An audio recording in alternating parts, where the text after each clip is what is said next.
Social justice water pipe here. All right, we're gonna do something a little different right now. Everything's a little different. I'm doing this stream from my laptop. Normally, I have my phone on me when I'm doing my streaming. So this took a second to get set up because it was the first time I was doing it. Um, so yeah, I wanna do like a maybe like an opinion piece kind of thing. Maybe once a week, I'll try it out or something.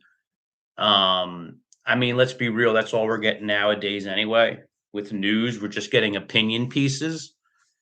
So, maybe like once a week. I was originally going to do this for like members only kind of thing. And I made a post on my YouTube about, doing like a once a week kind of thing post and but for now I want to do regular.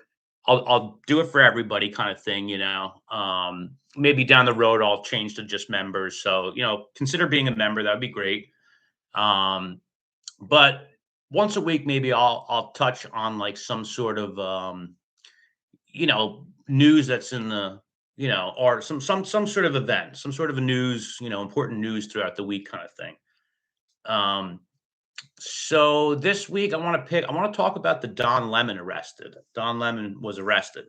Now I know it's 1 in the morning, so there might not be too many people who are watching this live, which is fine, but I wanted to talk about it now anyway. you know um when you want to talk about something, what better time to do it than when it's on your mind? Plus, I just got really stoned, and all these thoughts are coming into my head about like what I'm seeing in the world, what's happened, what's going on, and how it has influence over like all of us.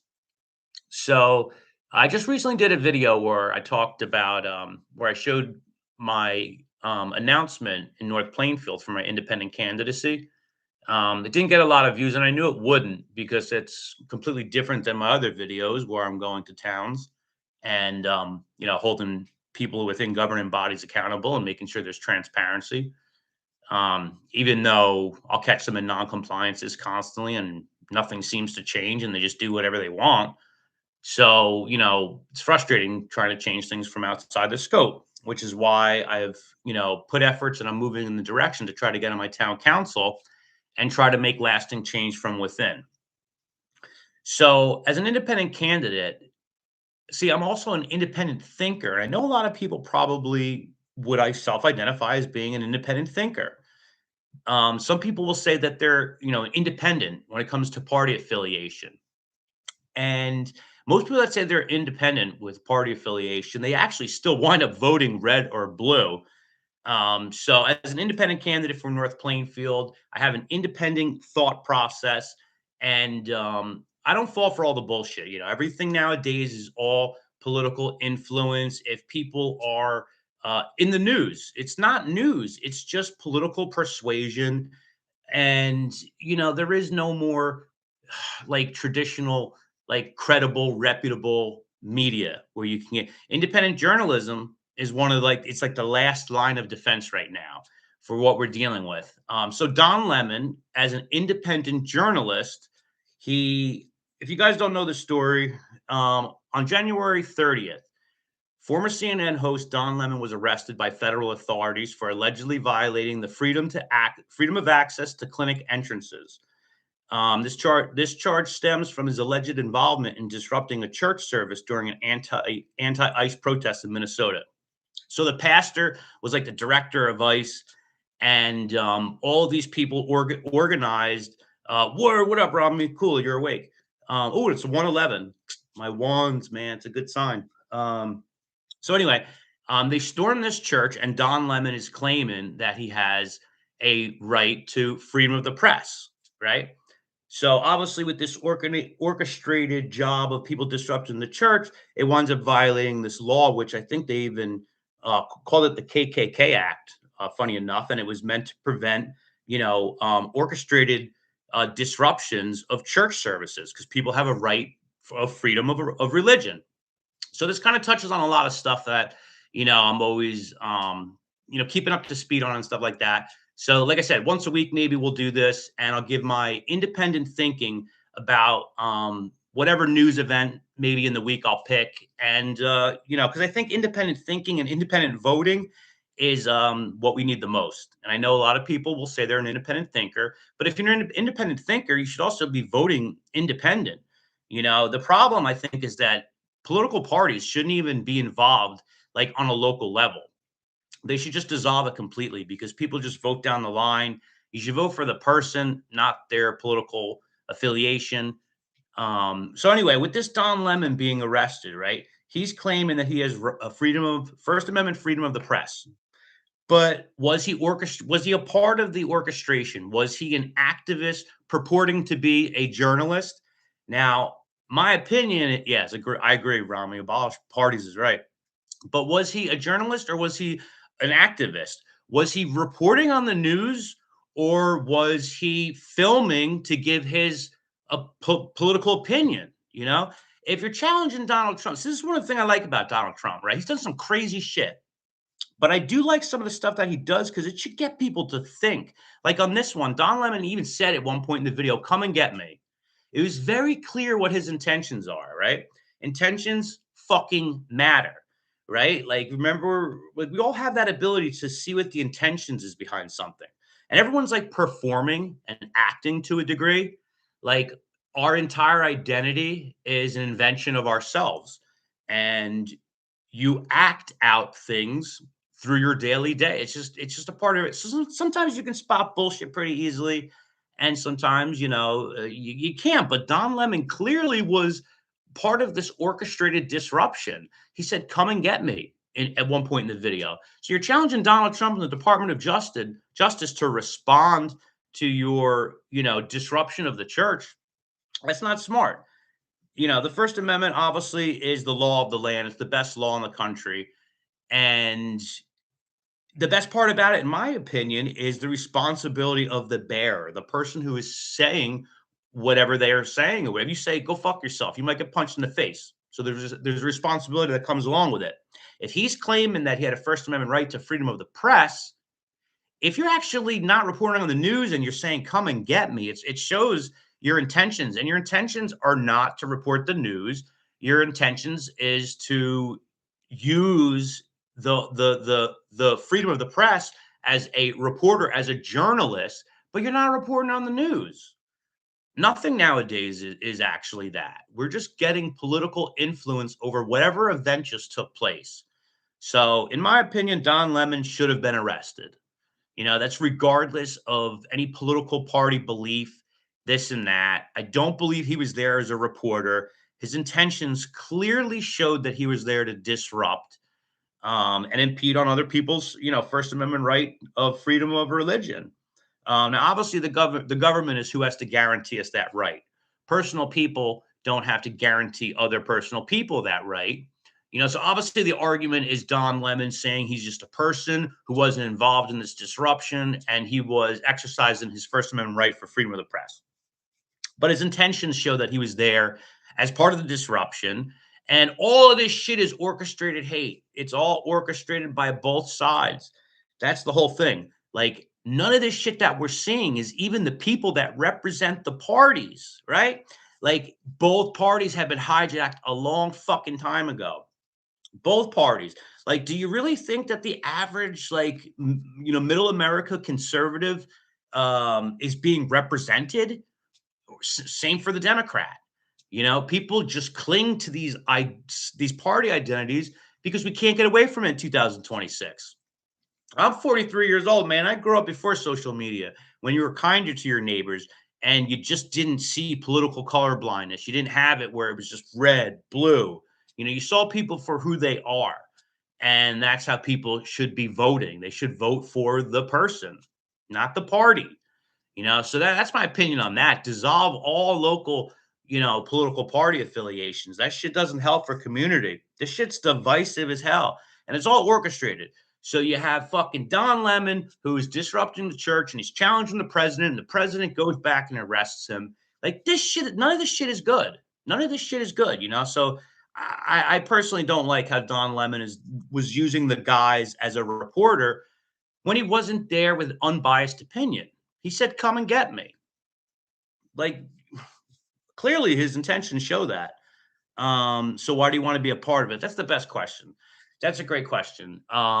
And the my immediate response to that is all of these years that I've spent trying to hold government accountable and striving for transparency, a lot of people along the way have been like, "You've done a great job, this and that." And there's been a lot of good work that's been done, but it's frustrating because nothing really changes. You know, I catch people in non-compliances all the time. I catch them constantly violating people's, but what actually changes?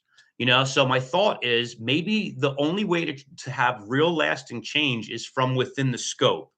Like, not just shake things up and run as an independent because it goes against the traditional standard, but like real independent thinking needs to take place. You get involved in a political party, you're not willing to call out your running mate or somebody else. The whole system becomes corrupted right away.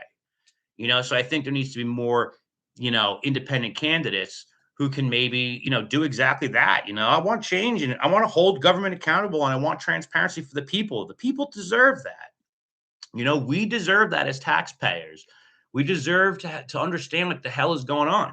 And right now, all this shit is just orchestrated chaos. It's orchestrated hate, and with social media now, we can't get away from it. It's in every single moment of every single day. There is no escaping it. And let's just be fair. None of this shit that we're seeing on the news is news. It's opinion. It's all opinion pieces. It's all politically influenced on whatever event they're reporting on. We're not getting news. So Don Lemon wasn't there as a journalist as he claims to be. How old am I now? I'm 43 years old. I'm 43 years old. I was lucky enough to at least have that experience of like remembering like a group text chat like growing up would have been a bunch of bicycles outside a house in the neighborhood. That's how we got together. And, it was what's up, East Carbon? You know, Nowadays you don't see bicycles on front lawns anymore and kids like hanging out together like that.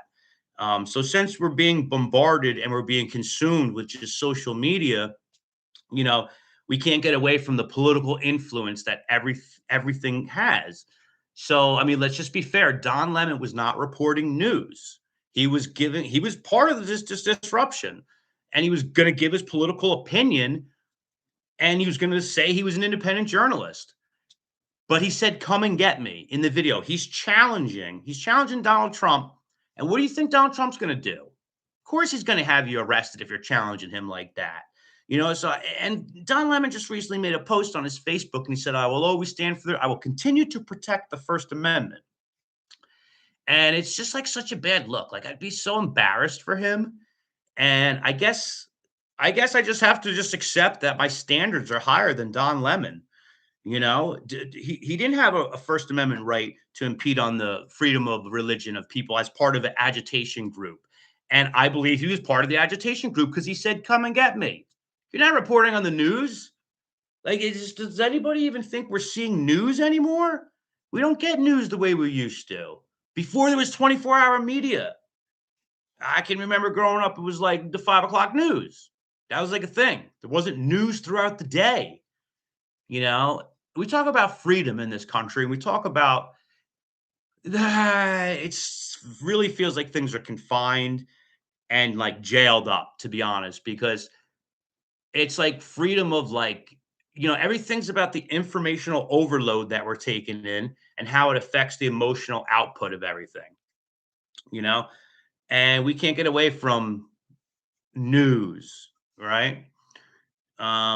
We are changing policy. We are the change. I agree. I agree. And that's the thing. I'm going to continue to hold government accountable. I'm going to continue I'm going to keep going to meetings in all these different if I'm fortunate enough to be elected in North Plainfield where I'm running here, then I will withdraw a little bit from going to other towns and I would focus like solely on North Plainfield and the issues. Um, you talking about Don Lemon? What about the pastor? Well, what do you mean? What about the pastor? Like, oh, I get what you're saying because he was the director of ICE as well.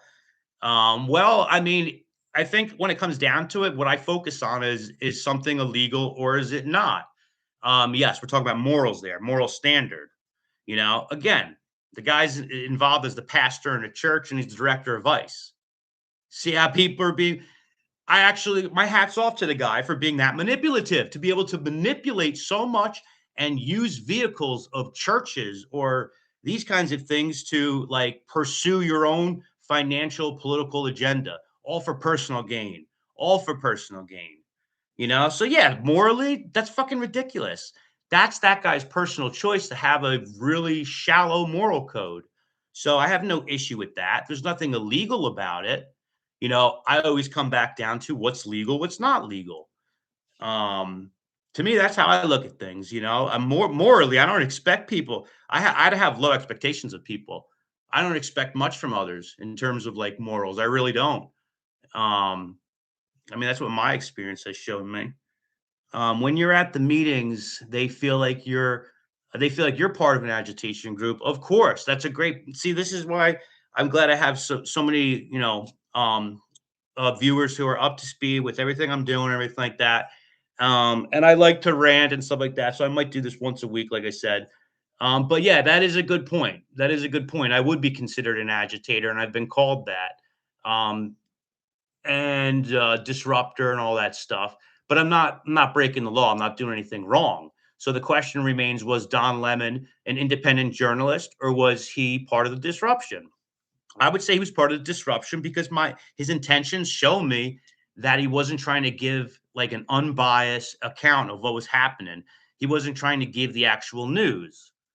So that's my opinion on it. You're playing with Donald Trump. You're playing with a president who's willing to do things and go above and beyond whatever's been done before. And of course, he's going to retaliate. This is all part of the orchestration.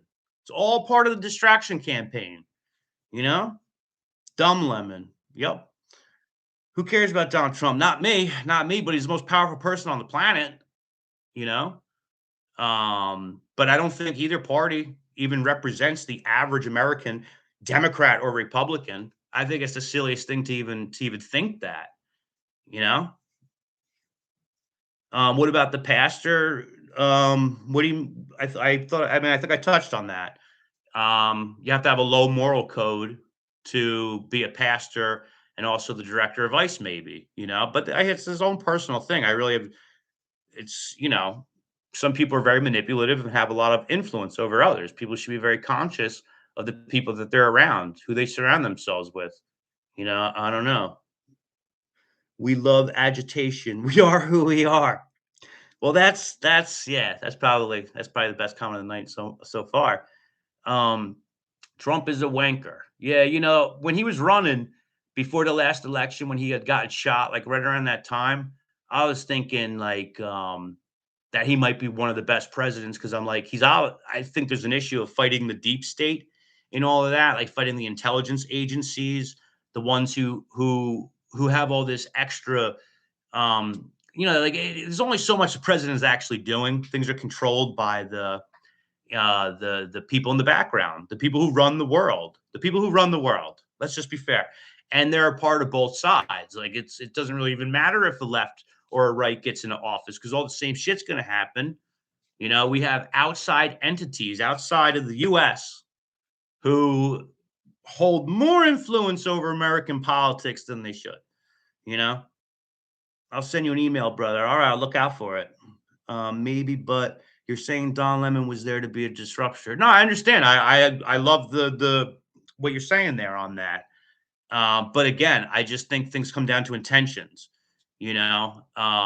Like should he have been arrested? This is what I should say, right? Should he have been arrested? No, actually. But what do you think Donald Trump's going to do? This is all just muddy shit. It's a pile of mud and shit is what it winds up being. So I guess I should add that on top of it. What I'm saying is, of course, he's going to get arrested by Donald Trump. He's going to say he was a disruptor, but it brings it back to: are you reporting on the news, or are you just giving your public opinion? None of this is news. It's all public opinion, personal opinion. And like that's my whole point. It should get people to think enough about the fact that, well, is that news? Is anything news? Is everything we're being told all meant to manipulate? All meant to have a response of our emotional output? You know what I mean? But yeah, no, you're right. You're right. he shouldn't have been, but with Donald Trump in office, of course he's going to be. That's the thing. What he should have done is this: he should have not said "come and get me" in the video because he's not reporting the news at that point. That's why and I respect the responsibility that the First Amendment comes with, especially freedom of speech. You have to be conscious of the things you say. You know, yeah, you could say "fuck you" and you might get punched. Maybe you can say it, but maybe you shouldn't if you're possibly going to be punched, right? So he shouldn't have said "come and get me," knowing the responsibility of that moment. He's then basically saying, "Come and get me. I'm going to hide behind the First Amendment right to freedom of press." And of course, at that point, and none of this is helping us, right? Don Lemon's going to get more subscribers. Don Lemon's going to get the attention. Who the hell has thought about Don Lemon since he left CNN? I don't even know if anyone was even paying attention to him then. You know, he was there exercising his right to report. Yeah, I mean, I get it. I get it. But Donald Trump, of course, is going to arrest him. You know, I just don't think his intentions were to report the news. He was there to be persuasive with his opinion, you know, for his opinion, whatever the hell you want to call it. What's up, Mohammed Afrim 777? so, so yeah, that's the thing, man. I get what you're saying, Sly. I do, and I agree with you in that sense.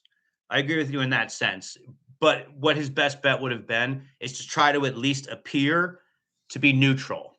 He should have went above and beyond to try to make sure he's neutral. Because if he didn't say "come and get me" and he wasn't being like that, well, then you have a better case for I was wrongfully arrested for freedom of the press. You know, he showed no fear. No, I don't think he was worried about being arrested at all.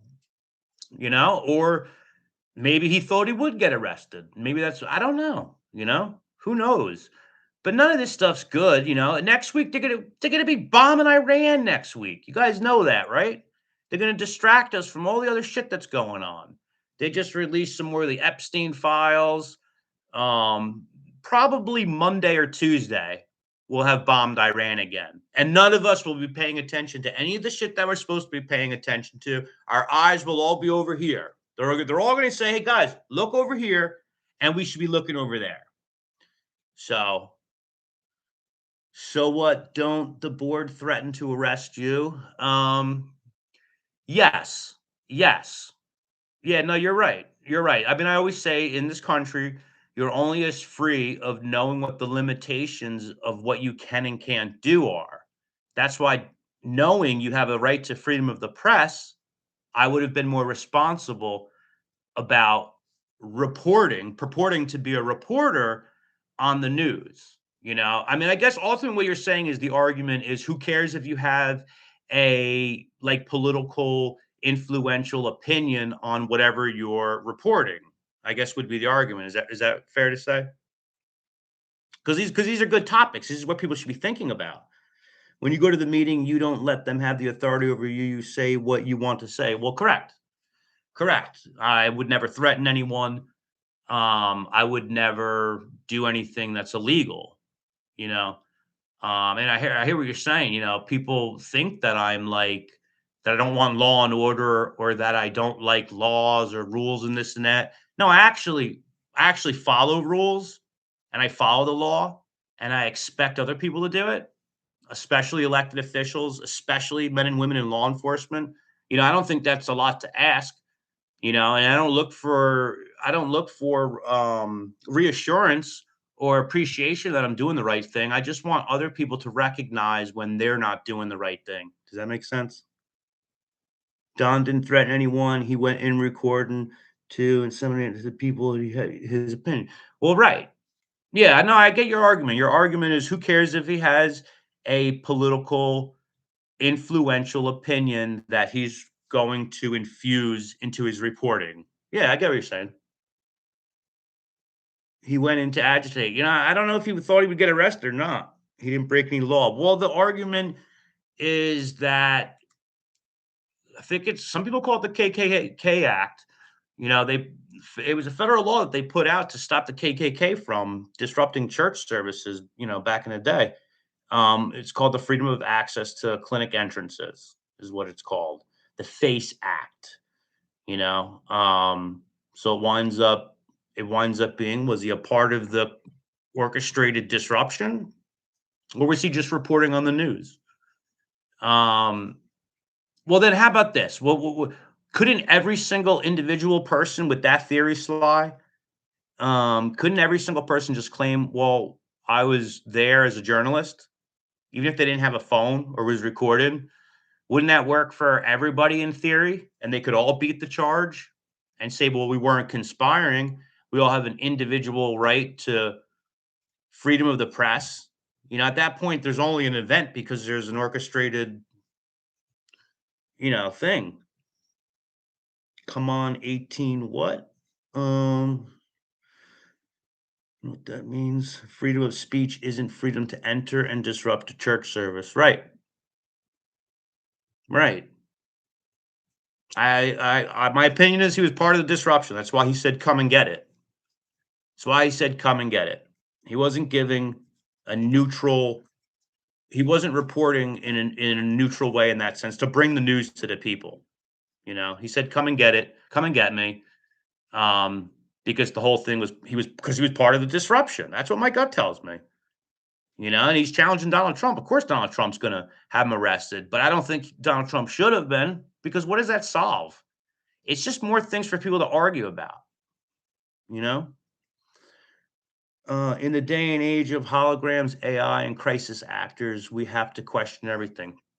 Everything should be questioned. Everything. Everything. That's why every now and then, I don't know if have you ever met a flat earther? Um, I know somebody who's like a flat earther, and in a weird way, I like highly respect it because they don't believe shit. They don't believe nothing. Um, and like I could more appreciate and understand someone who believes nothing that's happening over somebody who mostly believes like everything. You know what I mean? Um, yeah, so and especially, stuff like that's why with religion, I was brought up in the Catholic Church, but with that kind of stuff, it was like you were kind of told, "And don't question these things and everything." I had a bad experience growing up in the Catholic Church. But that, everything in life you should question. I've had authority figures um do me wrong my whole adult life. Parents, principals, teachers, cops, priests, just about anybody in an authority position did me wrong. And I learned pretty much everything I learned in my life through the life experience. I didn't really have too much guidance. I had to discover my own moral code. Um, had a lot of years of addiction and stuff, and wound up using cannabis, and changed my whole life around. Not the cannabis, it was just at a time in my life when I changed my whole life around, got out of the area that I was living in. Cannabis was like the X factor, because I don't think you should take something away with substance abuse and addiction without replacing it with something. So when I started going to meetings in 2017, it was at the tail end of a long, for many years of opiate addiction. And I was staying out of the house. This is still when I was living with a girl who was like drug fueled relationship. And um, I was out of the house constantly. I was going to meetings like 3 times a week, meetings like where they were banning cannabis dispensaries in towns all over New Jersey. That's how I got into going to meetings in the first place. Um, I knew what it did for me and what I believe it can do for other people with addiction issues and stuff. Um, so it was like my way. At the time, it was before cannabis was legal in New Jersey. It was still like weird, even with like Narcotics Anonymous and those kinds of things. I don't even know what it's like anymore, but going to meetings is part of my recovery. It's where I learned to take my power back, and it's where I learned my voice going to council meetings. The first time I went to a council meeting, I never spoke. I was just there to support the other people who were there, cancer patients, MS patients, people who truly were increasing the quality of their life, and these towns were just banning anyway. They would just ban, ban, ban. They didn't care, without even listening to people. I mean, these people gave their heart and their soul, blood, sweat, and tears. Talked about all these. At that point, there was only 6 dispensaries in New Jersey. So imagine a disabled person, the most vulnerable person in the marijuana program here in Jersey, had to travel. And if you were disabled, I mean, so during that time when cannabis and New Jersey was such a political issue, and I was at that point in my life where I'd cleaned my act up and I was constantly going to these meetings and stuff, I started realizing how government worked. Um, the very first meeting I spoke at was in Sayreville, New Jersey. And this guy gets up to the microphone and he says, I'm the mayor of Point Pleasant Beach, and I'm the first township in New Jersey to ban cannabis. And this is why you should too. And he had all this reefer madness, like talking points. And it was the craziest thing like ever. And I was so compelled to get up and finally say something, and, fight for what it had done for me. So I wound up speaking, and a lot of people who were there who had been at a couple meetings with prior, where I never spoke, they wound up saying like, "Dude, you're a really good natural speaker, man. Like why don't you speak? Why haven't you spoken?" And at that point, I was like embarrassed and ashamed of like a lot of things in my life, and I didn't see myself as a success story.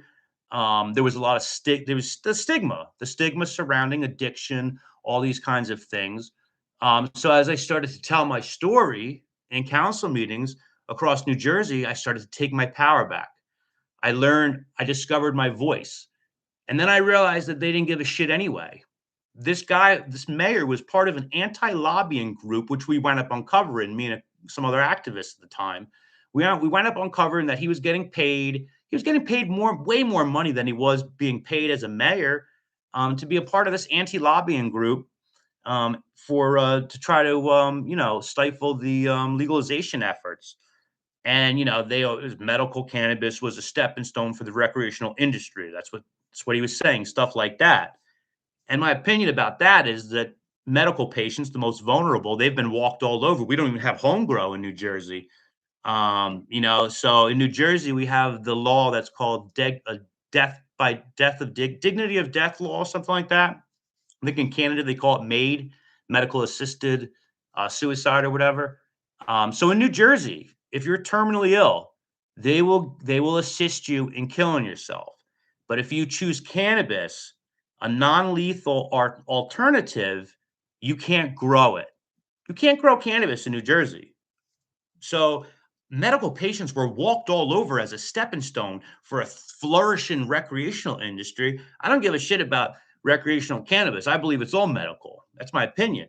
But when I realized that these towns were banned no matter what, that's when I did the whole Bong Holio thing. That's when I had, took the character of Bong Holio and started playing a song, "You Can't Get No Weed Here," and went to like there was 60 towns at the time that banned weed, and almost went to all 60 of them.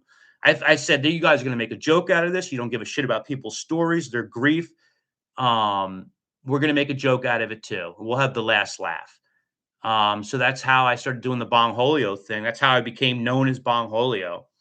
I didn't always start filming meetings. That's only as recent as of like the beginning of 2025. I was going to meetings for a long time, never bringing the camera, nothing like that. Whole thing's been a process, let's read some of the comments. I agree. You are very good at speaking. You're a natural leader. Thank you, East Carbon. I appreciate you. One of my favorite subscribers. The patch is crazy. Um, Stop punishing patients. I know. Let us grow. Let us grow. When I hear home grow, I think of back in the day. Word. It's like the second A abolition bullshit. Criminals are. Yeah, right. That's the other thing.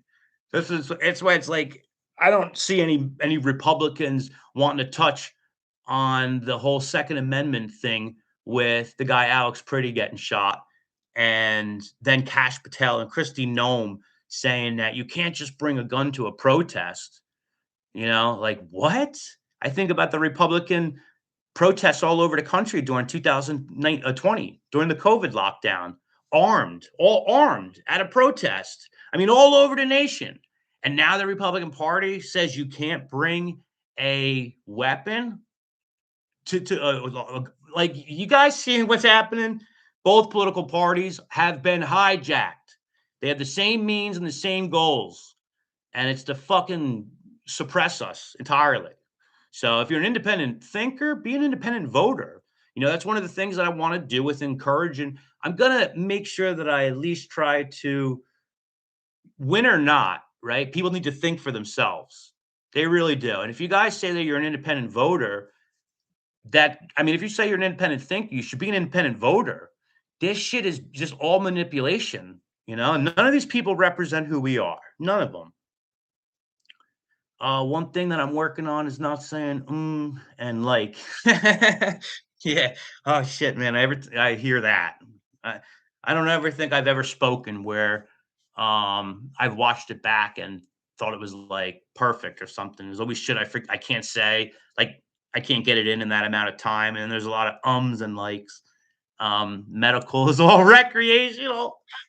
That's funny as hell. I never even thought about that. 15 minutes, please, sir. I think 3 minutes is a disgrace when the towns give 3 minutes. I think that's a slap in the face. You might as well just stay home. Stay home with your opinions and your grievances. 3 minutes. Fuck out of here with that. Ban parties on a local level. Yes. Yes. For certainly on a local level. I don't think it has any place in municipal government. It just doesn't. You should vote for the person, not the party. And people fuck things up. That's the thing. People fuck things up. That's why when people say, "What's your favorite food?" It's kind of a bullshit question because people fuck up pizza and other people make good pizza. Maybe my experience with the church was fucked up because of the people. But when I see other people who are like churchgoers and stuff, if it seemingly works for them, I love that for them. You know um, but people fuck things up. That's the problem. People have fucked up government. They fucked it up, and it's all very manipulative. Not many people are fighting for the people. We deserve accountability. We deserve transparency. So that's my goal with trying to get on the town council is just continue to hold these fucking people accountable. Since I had all these authority figures do me wrong my whole life, that's why I'm now the authority as an adult with the new life I live on the with going down. I have a mission. I finally have a mission. I've had it for years now, and it's just been evolving. But the underlying theme is holding people accountable who are in these positions, of authority, and what better example than going to meetings like that and and catching these people violating your rights, being in non-compliance and stuff like that. It just became part of my recovery. And I don't expect people to understand it. Um, and I'm not interested in that either. I'm not even interested in people thinking a certain way when it comes to whatever political issue it is. I don't care what people think. I have no interest. I have no interest in convincing you guys or anybody else how to think, when it comes to anything political. All we can do is share our opinions with each other, and if some of it makes sense, maybe take it aboard, and if it don't make sense, just keep it moving. As long as we treat people good. We have an endocannabinoid system, right? Because our body craves it. It promotes homeostasis. It's not a toxin. It's not like harder drugs where it pushes you out of your system in days. Um, that's why I can stay in your body up to 30 days. That's what they say. I remember as a kid, I had a drug test. I've always smoked a lot. It's the one drug that never did me wrong. And I know I took a drug test when I was younger after quitting for a month, and I still failed. But it's because your body craves it. Those cannabinoids fit in your receptors like a key into a lock. You know. How about I refuse to take any more part in it? I'm 60 something years old and haven't seen any changes yet. Oh God. I can appreciate what you're saying. And I just have to laugh at it because I feel like I get exactly that reality of things, but I try to rise above all the chaos and shit. But yeah, I can understand how you think or how you feel. I started thinking for myself and I stopped believing that man should be my leader. There you go. Right. Agreed. I just don't like pigs, just saying. Yeah. Well, if you've had a run-in with a lot of bad cops over the years, that's what'll wind up happening. I've had a lot of bad cops that I've encountered over my life, and I appreciate when you actually run across a decent one, because it should be like that should be a great job that somebody wants to take up, like public service like that, like in law enforcement, like the idea and the concept of it. It's pretty noble. Um, but there's a reason why people don't trust the police and hate the police and stuff. But you'll be doing a whole damn show rapping as an artist. Got it. Yeah, well, you know what? I want to bring fun into government. I want it to be fun, and I'm sure the argument there would be government's not fun, this and that. Well, people should pay attention to what's going on in their local meetings, so part of it is it's part of a strategy to get people to pay attention to what's happening in these local meetings that they otherwise wouldn't be attending, wouldn't be going to. And it does work. It works. It if something hasn't worked up until that point, that might be the thing that gets people to pay attention. That's the idea behind it. But I'm also very lighthearted and I don't take myself too seriously, and that's always how I've lived my life. I like a little bit of fun. I'm here for a good time, not a long time. And the space of going to council meetings is generally boring and slow, so that's why I do the art thing. I'm an artist when it comes down to it, first and foremost, paint, draw, sculpt, build. Um, so I treat the council meetings like it's my gallery or it's like my living room even or whatever. Making sure I'm comfortable. And I didn't, when I first started dressing in Bongholio and going around the towns playing the song "You Can't Get No Weed Here," right? I thought they were gonna like kick me out.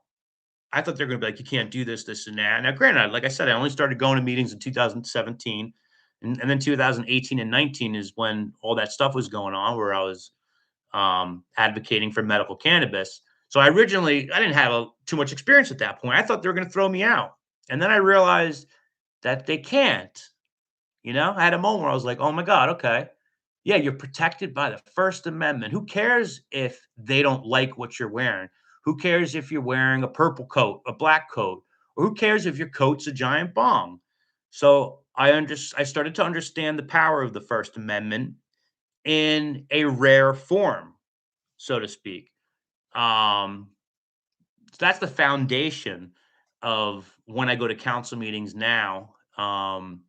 That's a little bit of a background or whatever. The stuff I do nowadays, I kind of think is less over the top than dressed in a giant bong going to town singing songs.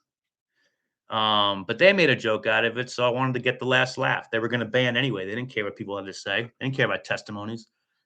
I can't believe you still call them law enforcement. I know, right? That's too much respect. They don't enforce laws. No, yeah, you're right.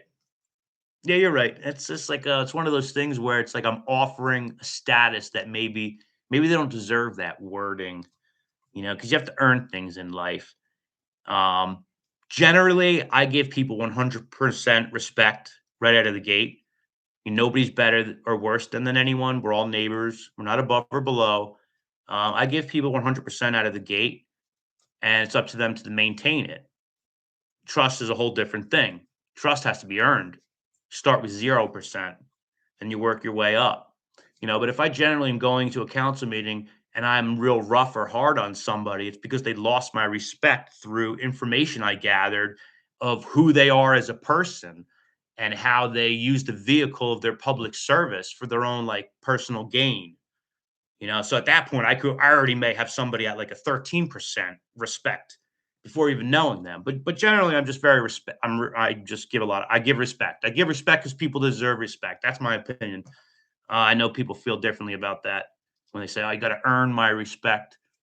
Um, I don't. I just think that's like an asshole. That's like being an asshole. That's like when someone says tough love.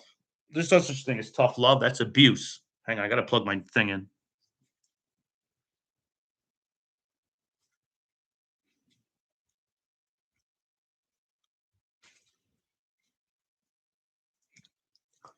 like a father beating their kid. And that's tough love. No, that's abuse. My mom used to fucking hit me when I was growing up. That ain't tough love. Um, but we all got hit growing up, unless you're younger. That kind of stopped at some point, I think, or largely. How can I take you seriously and vote for you when you behave like that in meetings? It's a fucking fair question. That's a fair question. Even with my background and every single thing that I would love for people to smear me with, because they've already done that to me, and I'm not even running. Um, is like I still think I would be better. I still think the people would be like, he's better. He would be better for the job. You know, I'm fighting an old traditional standard. Because people need to think. They have to stop thinking the way they do. You know, even with all of that on the table, yes, I still think I'd be a better candidate. 100%. 100%. I still think that. You are definitely an inspiration to many, Mikey. Keep doing exactly what you're doing. Trust me, you are succeeding, buddy. Thank you, East Carbon. I appreciate those kind words. So Don Lemon had the same thought, maybe. This channel should have 1 million subscribers. I'm not gonna lie, Rami. I know my subscriber count is underrepresented. Um, I spend a lot of time on my videos. I spend a lot of time going to meetings. I've had a full-time job my whole adult life. But again, going to meetings is part of my recovery, and it keeps me out of the house, and it keeps me with a mission. And yeah, I spend a lot of time even just making the video. I started going backwards. Normally, it was like, when I first started filming and like, let's record the meetings kind of thing, it was like, how do I make the videos a representation of the meeting? Now I kind of think backwards, where I think about the video, you know, because the video is the strongest medium of how people, can receive information and be compelled by it. Um, so I kind of work backwards now, even with making the videos. I spend a lot of time on it. I do. I'll sometimes even make the thumbnail first and think about the theme and then kind of work, backwards in that direction. It's been a growing experience of the whole thing, really. We were taught to respect authority. Yeah, yeah, and I think that's. You said you were in your 60s. I mean, that's a good way. That's a more. I think that's not. I think it's a good way to think. Like things got bad. Things got bad. Authority figures now, with a whole life experience of them doing you wrong, of course it's hard to think like that, but you should, in theory, yeah, you're supposed to respect authority figures. You should respect your elders, you know. You shouldn't be a bratty little jerk off, over entitled bratty little shit. If I was a zebra, I'd be named Bong Slyly. Then when I got old enough, I realized ain't nobody have the authority over me. Yeah, exactly. Exactly. We are taught to be slaves. Yeah, no man is more enslaved than those who falsely believe that they are free. 100%. I love how you make them respect you, though. Yeah, I do. I do. It's, I enjoy that too. I love after a little while, every time I've been into, I wind up at some point, these people are like, maybe we should talk to him. And I find it so funny when that happens, how soon it happens or how late it happens. Because if I was on a council, I'd be like, why is this dude coming here? Well, you could learn a lot of information if you just have a conversation. And for the most part, the people that make themselves available, they realize right away, they're like, wait a minute, this guy's not a troublemaker. He's not an agitator. And they start to truly understand the power of making good elected officials better and how to break and crack the weak and the frauds. I've made a lot of good relationships over the years going to meetings, and a good amount of people do make themselves available. And it's very obvious in many respects that there's a lot of people who respect what I do, and that's encouraging. You know, you are very respectful, but you have discernment. Yeah, I know. I know. Trust me. What else we got here? I just bought a VHS, not a beta. Who cares about your channel count? You as a person is what matters. Yeah, no, I don't even care. I don't even care about the channel count like that, but in terms of like I'll see other people with it's almost a lot less heart and just like less production on the video, and some algorithms. I don't even know how it happens, but I don't care. I'll spend an extra few hours to make the video good, so the point is conveyed, so the message is conveyed, and I like being happy with the finished result. It's fun. It's become a new hobby. I've like I said, I've been an artist when it comes to all different things, and that's the new kick I'm on is making the videos. So what else we got? Who cares about you? Oh yeah, I just read that. I guess that's about it. So yeah, so that's my opinion on the Don Lemon arrest. Like I said, I think maybe once a week I'll do something like this, and we could always do the question and answers and stuff, and get a little bit more insight over my journey and how everything's going and stuff. And I'll touch on like a news event of the week that I pick and how it relates to independent thinking in a world where we don't have fucking real news. I actually sort of disagree a bit. Here's why. Speaking to officials with command and courage wins. Yeah, yeah. No. The other thing too is it's like, you know what they really hate? Weirdly enough, what they really can't stand is being ignored, being treated like they're not even there, you know? And that's a place that one comes to long after a lot of other avenues have been exhausted. That's why when I saw what Will Philly was doing, I was like, I gotta reach out to this guy. This is somebody who I need to speak to. You don't just one day decide you're gonna break dance and go viral and this and that. And it turned out within like 5 minutes of talking to him, really cool guy. I feel like I've known him my whole life. Sometimes you just have that connection with people. Yeah, that's a place that he's gotten to after years and years of them not listening to him, them not caring about what he has to say. So now, when he's at the podium, he doesn't care about them, and they have such a problem with it. When I was in Plainfield and I started to just stare at them, if you guys watched the last Plainfield video I did, I said in the video, somehow I believe they're going to stop my lack of speech just as much. And you know what they did on January 2nd? It was a Friday at 3 o'clock. They had their first meeting of the year. I couldn't make it because I was working.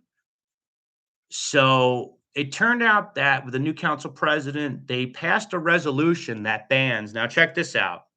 They banned singing because I sung a song. They banned dancing because I shook my hips a little bit, and they banned silence. They banned silence, guys. So then I was like, oh, I'm gonna fucking light a fire under their asses. There was a meeting in the middle of January, toward the end of January, there was supposed to be. Once the article, Tap into Plainfield, local media around here wrote an entire article about me and the whole my presence in Plainfield. And I'd been to 4 of the last 5 meetings, spoke 15 times at the podium, and all of these things were in the article. And they picked the picture where I have a shirt on that says "Free speech makes free people," and I kind of thought it was a hit piece at first, and then a lot of other people were like, "That's not a hit piece. It's actually a good article." The guy's just kind of reporting on what happened. I'm under the mindset that like everybody's just manipulative and there's no credibility and everything like that. But the more I thought about it and the more I read it, is like, yeah, he is just kind of just pointing out what's going on. The whole thing's kind of crazy. So the article started circulating all over Facebook, and 100% of the comments of people all over the articles that were shared on multiple different pages, every single person was on my side. There was no public persuasion in favor of the city for banning silence, um, dancing and singing. So they canceled the next that they had canceled the January meeting. They canceled the January meeting, I think, to buy themselves more time. That's what my gut tells me. I've been doing this long enough to where I at least got a good ability to kind of like get ahead of the curve and like kind of knowing what the next thing that comes is. The attorney in Plainfield is the same attorney in Edison. The law firm is Coughlin. Craig Coughlin's an assemblyman in New Jersey. Coughlin, Raynone, Mancello law firm. They're the same law firm that banned the American flag at meetings in Edison, banned costumes, props, masks, and performances. So this law firm, they want to always appear like they're the authority. They don't care if it gets litigated. They'll get paid on the back end if it gets litigated. So that's double the money for them. They don't care if they're violating people's constitutional rights, nothing like that.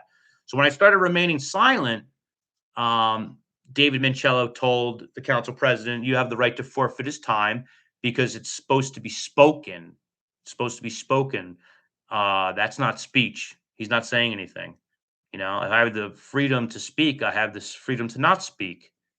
Um, so yeah, like he misrepresented the OPMA like he always does, and he says it says in the OPMA that it has to be spoken. No, it doesn't. No, it doesn't. That doesn't even make sense. What if you were deaf? Like nothing, language isn't written like that. But this guy's like part of the best law firm in New Jersey, just because they have the most clients, the most townships and stuff like that. They're the worst. They're the worst. They ban the American flag. They're the worst, you know? So yeah, I can't wait to the next meeting, guys. Um, Actually, I'm glad I did this because now I can catch you guys up to speed on like everything that I'm like dealing with that shit. But yeah, next Plainfield's gonna be ridiculous. They're gonna wind up arresting me. I obviously don't want to be arrested, but I will always be arrested if I'm not breaking the law. If I'm not violating the law, right? And someone's about to violate my rights and the law, if they're gonna, of course I'm gonna get arrested. Of course. Otherwise, what's the point in doing all this? If you were to go as far as the moment when you're about to be arrested and then you don't do it, well, that actually winds up you actually now hurt everything you did. All the work you did, you've now hurt because then they're going to be like, yeah, we can just do this to people. They'll always just crack and they'll back down. So if you know you haven't done anything wrong, you have to be willing to take the arrest. Otherwise, all the work you might as well just throw in the garbage. So I think they're going to arrest me at the next Plainfield meeting, and I hope they don't. I hope they do the right thing. But if they try to violate my rights, I'm not going to let them. They're not going to get away with it.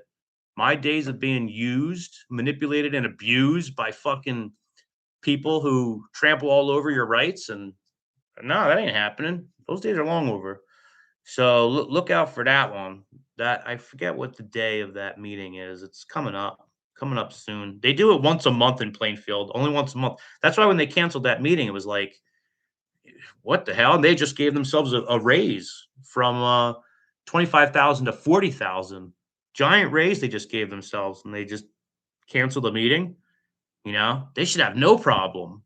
But I really think that they're like worried about like the public's perception or like what they can get away with because they know I'm not the regular person. I'm not going to let you walk all over me. They'll have a problem on their hands. They know about fucking Edison. They know how that worked out. Didn't work out well for them. Oh, and then when I went to Cranford, right? This video is dropping tomorrow morning. Cranford. When I hit the double header on the 20th, went to Cranford and then Summit same night. Was speaking in Summit and a half hour early I was speaking in Cranford. But I'll let you guys know this. They did an amazing thing in Cranford. The reason why I was there was because they had on the agenda a resolution to amend their bylaws to say you can't leave the podium. You have to stay at the podium the whole time. You can't have any amplification of sound. So they were prepared to change their bylaws. And you guys will see the video tomorrow. I gave a pretty encouraging testimony as to why they shouldn't do it. And then I bounced so I could make the ass end of the meeting summit and get and participate in the public comment. And crazy enough, I'll let you guys know this right now. You don't have to wait for the video, but they pulled the resolution for consideration. They pulled it. That doesn't even make, why did you even have it in the first place? So they got scared. They got scared, guys. They got scared, guys, because they were worried, and you'll see how it goes down. They were worried about their own careers. and how the public might perceive them as people stifling the First Amendment. Only when they worried about themselves will they not do will they do the right thing, not do the wrong thing. Only when they worry about themselves. So I was glad I was able to encourage them to worry about their own careers and not end up like Nish Patel and John Poinier of Edison, who became such a liability that their party didn't put him up for reelection. So yeah, they pulled the resolution for consideration. They said we don't want no more of this fight. We're out. So that was fucking cool. Let's see what else we got here. Do not get arrested. I don't want to, Rami, but I'm not going to let them violate my rights. That's not going to happen. Just hoping ain't Donald Trump having you arrested for not breaking the law. You see what Dr. Justin is going through? No, I haven't. Don't get arrested, Mikey. Stop. Take the walk outside. Well, what's how? But if I do that, if I don't get arrested, right? What I'm saying is, if they're going to arrest me, then arrest me. I'm not going to do anything to get arrested. You know what I mean? I would never. That's why get arrested. You know what I mean? How do they give themselves raises? Exactly. They should put it on a referendum, and the public should vote. And if the public had the ability to vote for their raises, they'd never get raises. Um, what else we got here? Saw you there. What's up, Jay Curvitt? Why do public comments? Why do public comments even exist? They don't care what the public has to say. They only exist, Romney, because every municipality in New Jersey is legally obligated to have a public portion. It's all for optics. You know what I mean? You get the government's got to show we care what the people have the right to redress their grievances. We have to give them the opportunity. So it's all for the performance of the free country that we play on TV. Watch both of them, Mikey. Thank you, East Carbon. I appreciate you. I always look forward to your comments. You always have encouraging things, nice things to say, and I appreciate that. Um, at the end of the day, the system always wins when the people get arrested. System always wins when the people get arrested. No, no, I don't agree with that. Um, yeah, I mean, if let's say it wasn't me and I got arrested for something where I didn't break the law, then yeah, that person's gonna go plea and it's gonna be food for the system and everything like that. No, but I fight things. You should know that. I would, I wouldn't back that one down. I would, they keep arresting doctor. Huh. I'll have to, I'll have to check that out. Rami, the list is so big. When our guys need time off for family, health, etc., we have so many great people who step in and cover for hosting. It's very exciting. Um, yeah, no, Rami, you're right. I know, but you remember what happened to me in Lavalette, right? You remember what happened to me in Lavalette? They arrested me for filming the meeting. I fought that one pro se, and the judge granted my motion for dismissal. Then I got my lawyer to file a 1983 federal deprivation of federal civil right deprivation of civil rights lawsuit on April 1st of 2025. And yeah, I can't talk about that one anymore. So I'll fight it. If they do the wrong thing, it is fine. Rami is absolutely correct. When people get arrested, the system wins. Well, it's not false, but I feel good about the things I do in life, and I can't force someone to arrest or not arrest me. All I can do is stay within the legal boundaries of the law, and that's all I can ever do. You know, um, I can't make that choice. That choice isn't even for me. You know, that's their choice. That's them choosing. So I have no control over it. You know, what am I supposed to do? Start conforming, right? Little by little, conforming when they say you can't do this, you can't do that. Change each and every time, and to before I know it, I'm unrecognizable.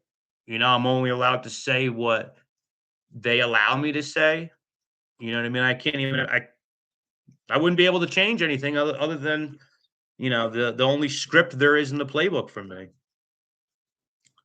Arresting him for holding his sign in the library. Oh man, when I get off this, I'm gonna have to watch that. Now you've piqued my interest. Who is the guy? Doctor Who? I don't even know if I know who he is. We the people should be arresting them. I know. Who Sly, who is the Doctor Who? So if you know how to defend yourself, why do you have a lawyer? Well, I don't have a lawyer, but I would call a lawyer. I mean, I had a lawyer to fight it in court. I wasn't going to pay a lawyer to get me out of the municipal charges that I was able to do on my own. I wasn't going to spend a few $1,000s. I just made my own motion for dismissal and cited Torres versus Pine Hill, Supreme Court case in New Jersey that guarantees it's a common law right to film the meetings. They said I needed permission. The First Amendment does not need permission. That one seemed pretty cut and dry, you know. The very first court date, I mean, once I filed the motion, the court was forced to rule on it before they could even do anything else.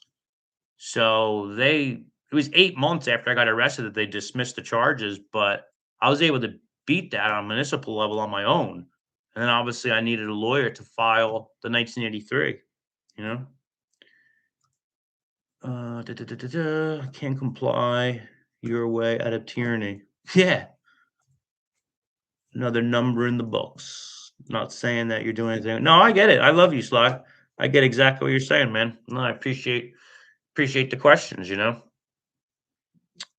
Mikey, please read the comment. Are you willing to host a television show on a civil rights network, highlighting everything what First Amendment auditors do every day? Do you deserve the spot to host? Oh, I love that. That's a very kind thing to say. Yeah, I mean, this is my lane. This is my space. That's why I wanted to touch on the First Amendment issues around that arrest with Don Lemon. It kind of like encapsulates everything that's kind of going on with like political parties and the orchestrated hate and the First Amendment, guarantees and stuff like that. So, oh, Dr. Dredded. Okay, yeah, I'll have to check that out. I'll have to check that out. That would not be good for your recovery, says. They always need the ID for all cops to change. Yeah, that fucking what does the one guy say? Someone has a ID crackheads or something like that. I don't know who coined that phrase or whatever, but it's very funny. ID crackheads. Dr. Spice. You'll have to check him out because I don't know who that is.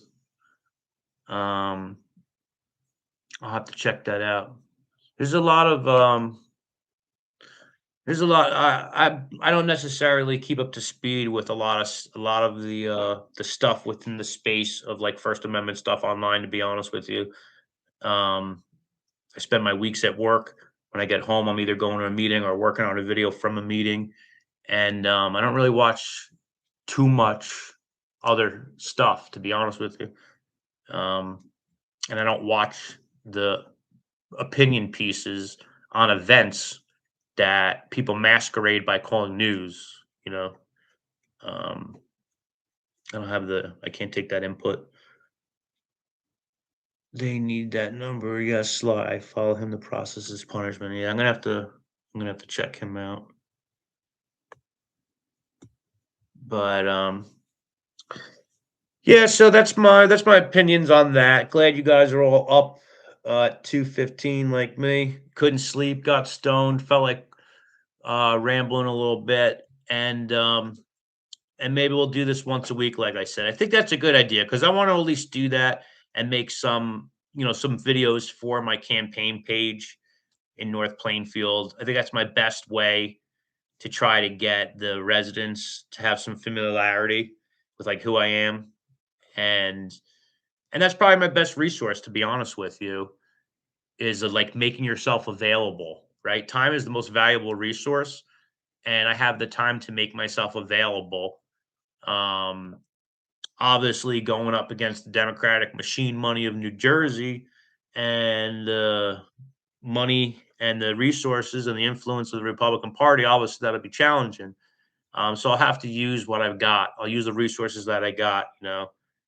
Maybe the YouTube channel could help in that regards or whatever. But I want to do this once a week. I'll touch on a certain news event and give my independent thought, but also my opinion, since everything is just opinions nowadays. It's not news. So why not give my own opinion? And, I'll try to use what I got. I'll work with what I got. You know what I mean? What do you think about Joe President? Oh my God, of Council Edison. You know what I think about Edison, man?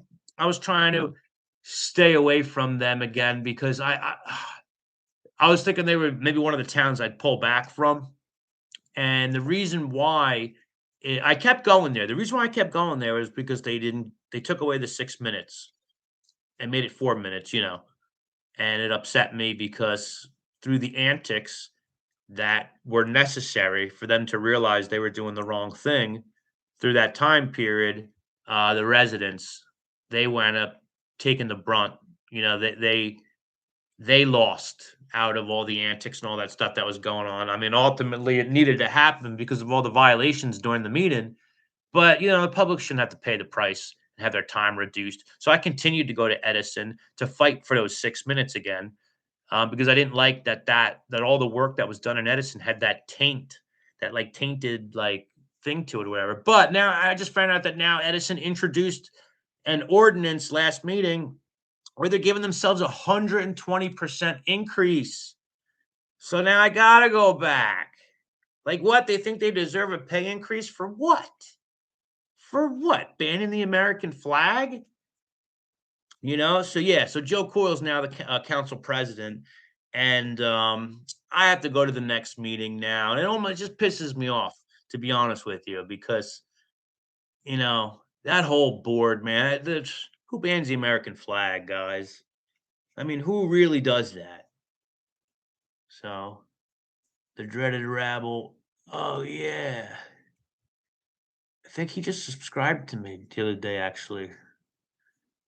I'm gonna watch him. I want to watch what you guys are talking about for sure, for sure. How long have you been recovering? I'm recovering my whole life. It's a life journey at this point. I don't know when will it ever end. Is that a thing that ends, or I don't know.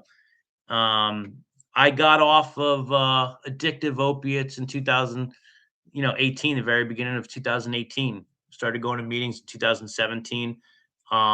Still had was on the ass end of kicking the opiates. And if that's the question, when did I get off opiates? It would be, that many years, almost 10 years, but I was also addicted for like 12 years, still had many more years of addiction than, and I mean, I still like to drink alcohol. I'll have like a beer, after work some days or on the weekends or whatever.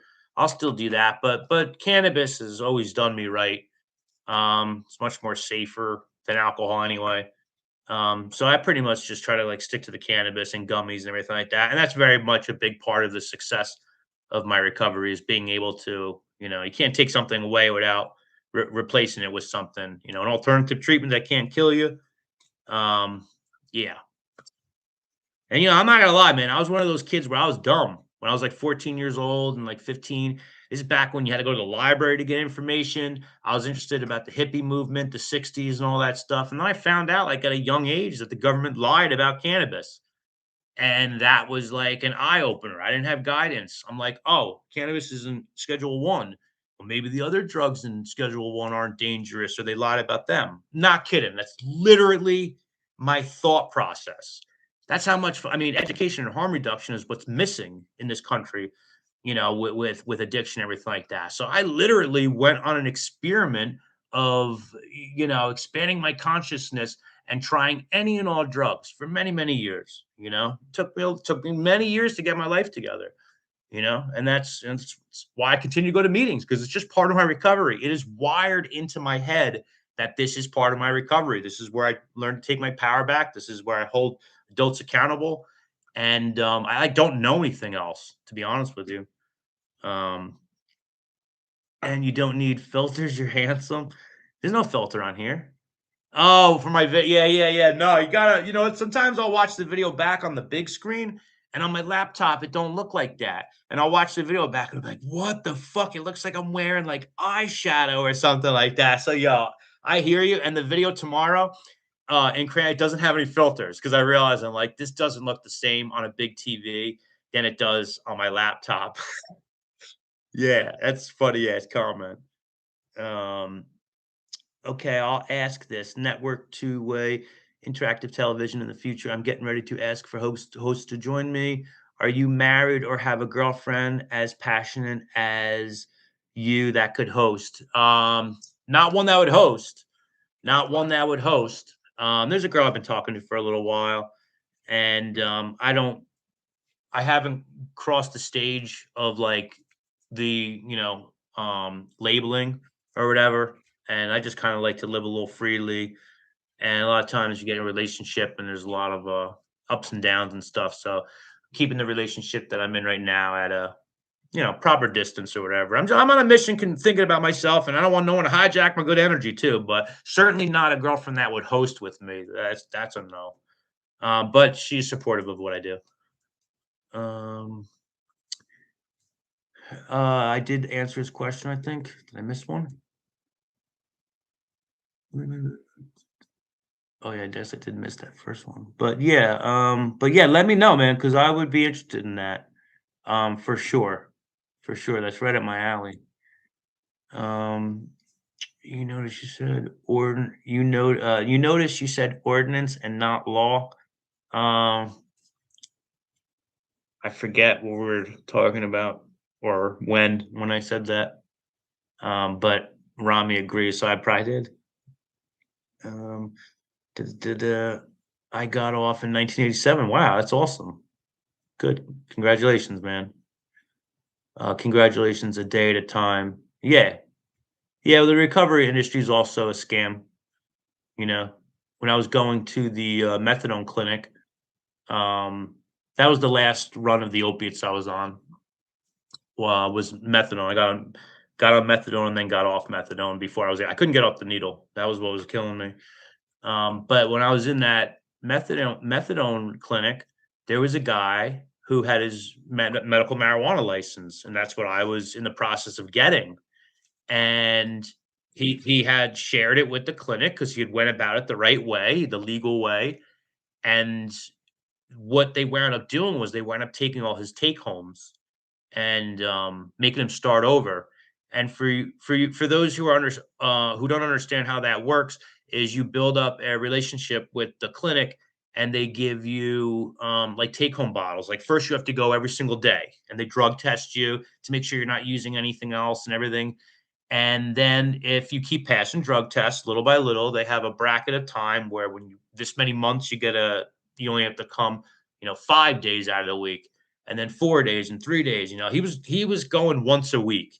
That's where he was in his recovery. He got the medical marijuana card, brought it to the attention of the facility, and being that the facility has to operate by federal guidelines, they took all his take homes away, and he had to start all over. And at that point in my journey, I was like freaking out because I'm like, they're gonna wind up. I can't let them know about the card. You know, they wouldn't test for weed at the clinic. But when he told them that, he wound up getting punished for it. So I was worried that they would find out that I had the card some way, through a database or so. I didn't know. I didn't know what they had access to, and I'm sure that's what this guy was concerned about. So he figured, let me bring it to their attention. But no, they made him start all over because he was attempting to use a non-lethal um, alternative and trying to better his life. The system said start over. You know, in recovery, you're not a patient, you're a number. There's a reason why there's a lack of success rate. And um, when I had gotten clean off, when I say clean, I mean opiates. Like that was my drug of choice. But when I had gotten clean, and I realized the recovery industry was such a scam. That was like one of the focuses I had was like uncovering, bringing that to people's attention. In Ocean County, where I grew up, there was a guy by the name of Joe Coronado. He was the mayor of Toms River. Oh, no, I'm sorry, prosecutor of Ocean County. He wound up running for mayor of Toms River after the fact, but he was prosecutor in Ocean County, and he ran on the platform of like helping the opiate epidemic. Now we had the opiate epidemic. You know, um, it's another authority figure who did me wrong was the doctors. It was overprescribing. During a time when it was just like giving away like candy and everything like that. But anyway, the Blue Heart program was a program that it was crazy what they were doing. They were double dipping insurance companies, and like urine is like the price of gold for insurance companies. And like they would take people who had gotten arrested, right? They would have an officer, right? This is no lie, guys, right? They would have a police officer bring that person, or like a detective, bring that person to score to get their shit so they could then fail a drug test and choose treatment over like incarceration, right? Because they would get jailed and they'd sometimes be in jail for a little bit. So by the time that they would have to, you know, uh choose either rehab or jail or whatever, they would be, they wouldn't have it in their system if they were in their jail for a few days. So anyway, long story short, police were in Ocean County were taking people to get their shit so they could fail for a drug test and they could use the insurance and send people to, Florida, where all the rehabs are and shit. And the Blue Heart program was ran by a guy named John Brogan, who wound up dying of an overdose in a Philadelphia motel, sadly enough. Um, but and it's a lot to explain, but basically, this guy who was working with the prosecutor of Ocean County to do this crazy ass scandal of money making thing for the guy who ran on the opiate epidemic as a platform. A lawsuit wound up getting filed, and a lot of stuff got uncovered, and he had to resign. And I'm like, oh, Joe Coronado's going to go to jail for what he did. And I had never read about it again until years later when he said he was running for Tom's River mayor. I was like, there's no accountability. There's just no accountability. That's why I was like, I'm not playing in that whole recovery industry with trying to get shit done. The only thing I got to do is just take care of myself, just focus on myself, and that's how I'll help others. That's ultimately what I came up with. Because man, people are doomed. You got to meet addicts where they're at. You can't just. It's just it's all fucked up. A lot of new comments just came in. Um, yeah, broccoli fire, puff, puff, pound, 100%. There's no bee in water pipe, but there is in bong. What up, dub wolves? And that's who you get trespassed back in the day. I remember I seen someone with a meme the other day. They were like, "I played the bong in music class." I'm like, "I played the bong in real life." Um, Government had medical cannabis whipped back then. Yeah, well, now we buy weed. Now we buy government weed. Government used to arrest us for weed. Now we buy weed from the government.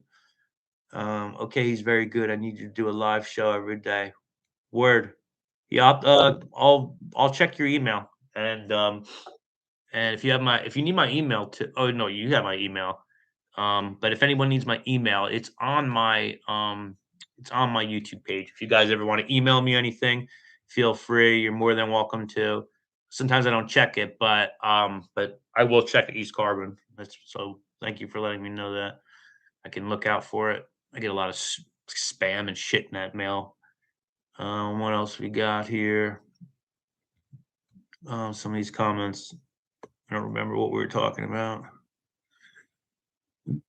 Some people say that cannabis makes you forget. Well, you know what? It's a medical application to forget about what's been on your mind, what's been bothering you all week.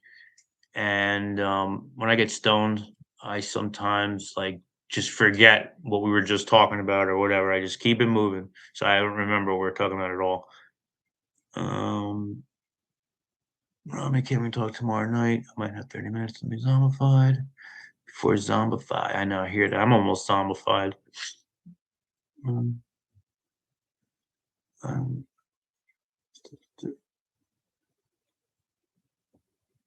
Rest, just like your rest number.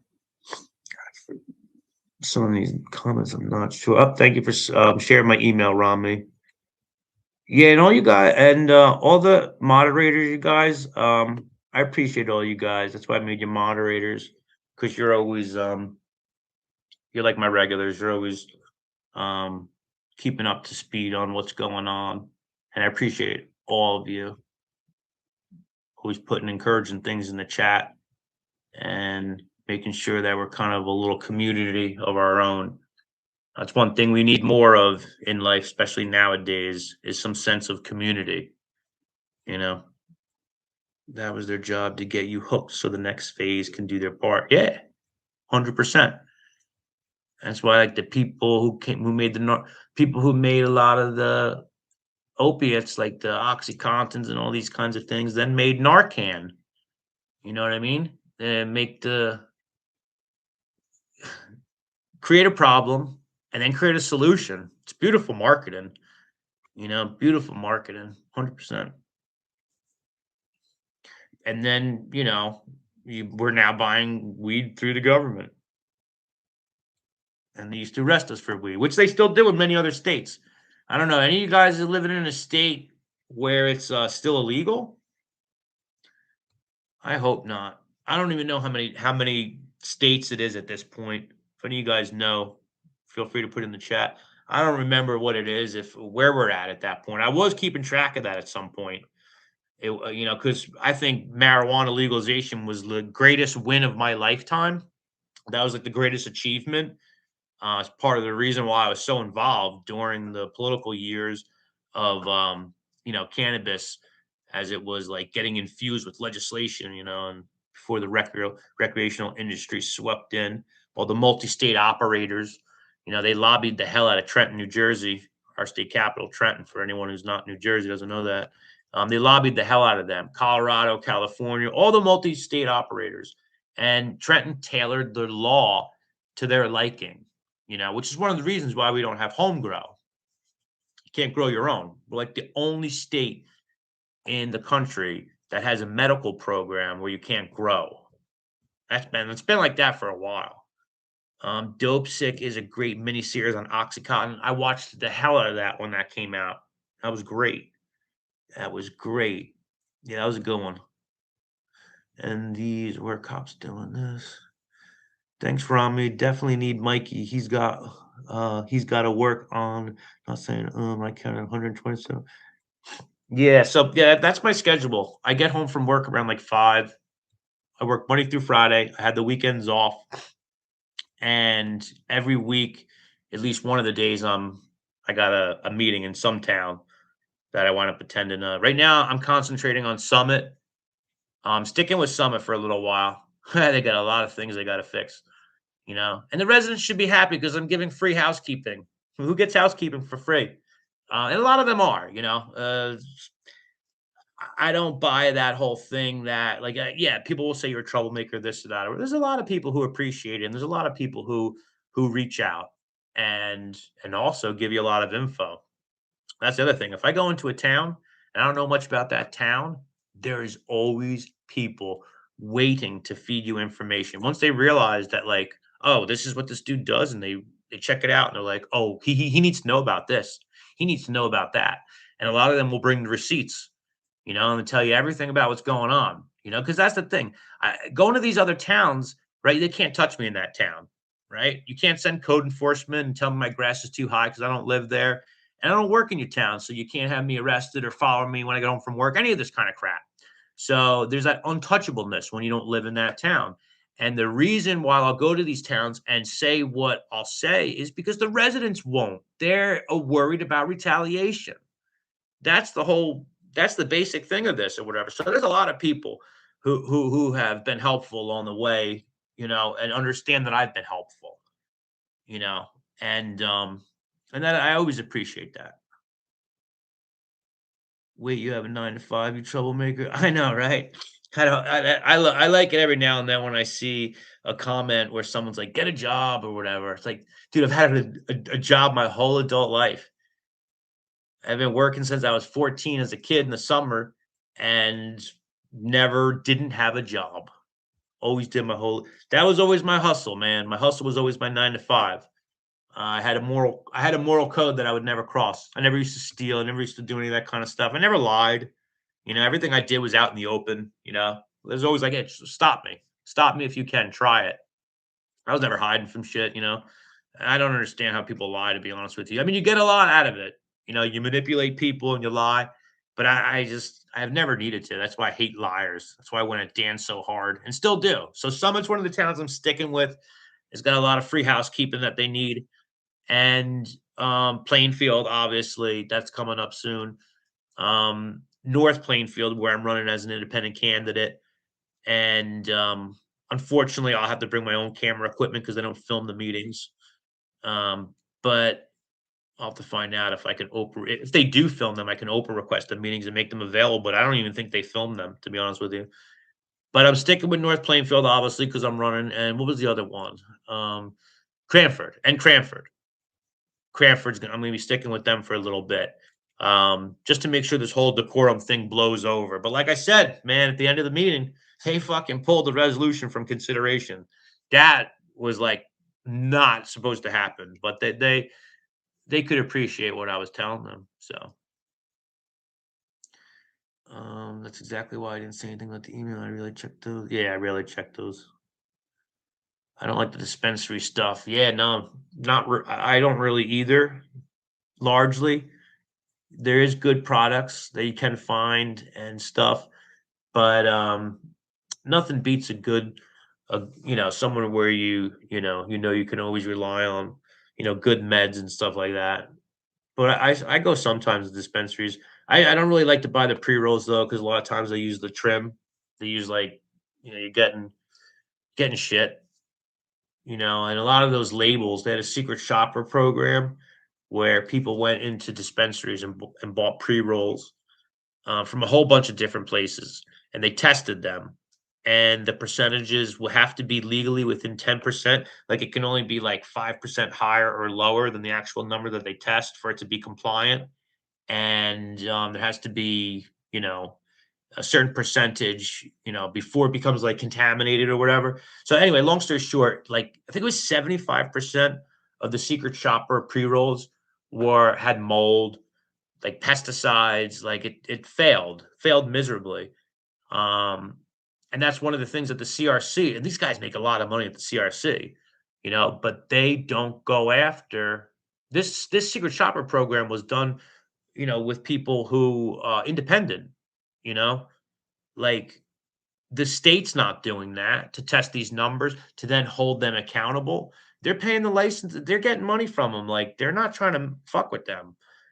So yeah, a lot of the dispensary stuff has mold in it, and it's being grown by some dude who got a horticultural degree at Rutgers, who hasn't grown weed at all his entire life, and that's what you wind up getting. So the industry was created, the legacy media, as we like to call it. They still know how to grow it because they were always growing it. So that's what happens when you go to the dispensary. You're getting weed grown by a kid from Rutgers. Dab and vapes were very good.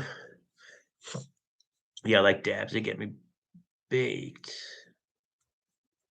Read this very slow. Will you host a live show on network television every day, which will change your life and change policing? Yeah, I will.